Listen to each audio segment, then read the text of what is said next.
In today's video, I'm going to teach you how to get rid of Microsoft Edge.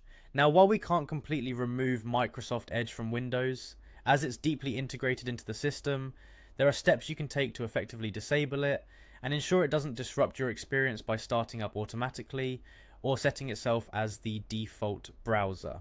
First, let's change your default browser. This step is essential because it ensures that every time you click on a link or open a new tab, it doesn't default to Microsoft Edge.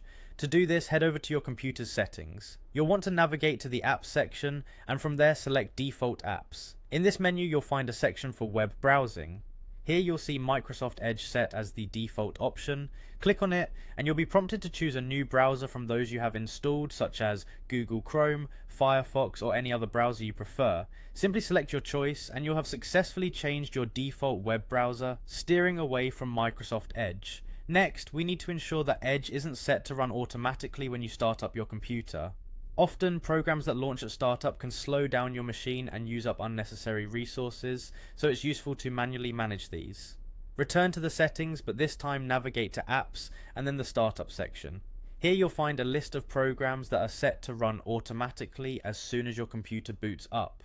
Scroll down until you locate Microsoft Edge and you'll see a toggle switch next to it. Simply switch this toggle off, and by doing so you're preventing Edge from launching every time you start your computer. It's a quick action but makes a considerable difference in managing your startup processes. By following these steps, although Microsoft Edge still exists on your system, it won't be a bother in your everyday activities. It's worth mentioning that no matter how much Microsoft intends for Edge to be a streamlined browser option, we all have our preferences, and it's important to have the ability to choose tools that align with our workflow and habits.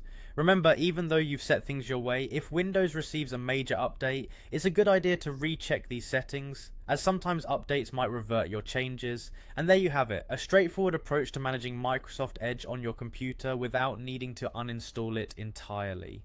Thanks for watching, and I hope this helps you tailor your computer's experience to fit your needs. Stay tuned for more tips and tricks on personalizing your tech world.